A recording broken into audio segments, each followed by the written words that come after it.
All right, where I left off last time, we were playing on the big concrete out of Jim Shepard, the bass player's brother's house that had the horse ranch.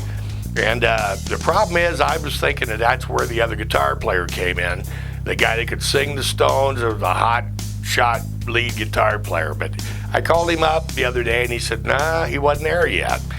So the problem is, we don't remember. But I'm going to just run you through here what I do know. I know right about that time, we were getting kind of serious, but we were three-piece. And I got married.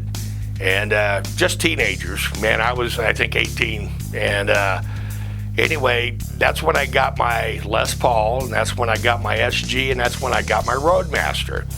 But my ex at one point in time says, man, you're never going to make it.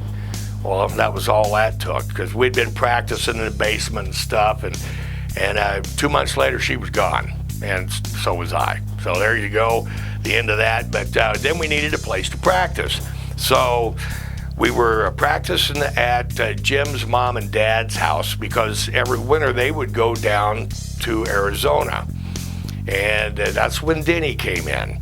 We got the guitar player in there, and believe it or not, man, this hotshot guy that could sing and play the guitar came, and it was Denny Rose, the guy that lived 2 houses up from me, that I used to ride tricycles with and play with when I was a little bitty kid.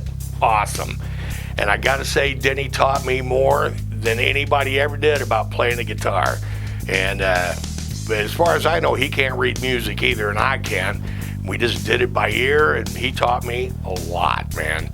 But anyway, we were practicing out of Jim's mom and dad's, and we ended up with a drummer by the name of Scooter. And I know he was from Florida, but I can't remember how we found him. But I know he had to borrow drums because he didn't have a set. And I had a good job at the time, so I lent him the money, and he bought a set of drums, and that was the beginning of when we started getting real serious, and that band was called Shadowfax. And the best thing about the Shadowfax band was we didn't play any top 40 stuff. Everything was B, and it was awesome. It was great. And next time I come to you, man, I'll tell you it's about the time we moved into the Jam Castle, and I can remember a lot of that stuff.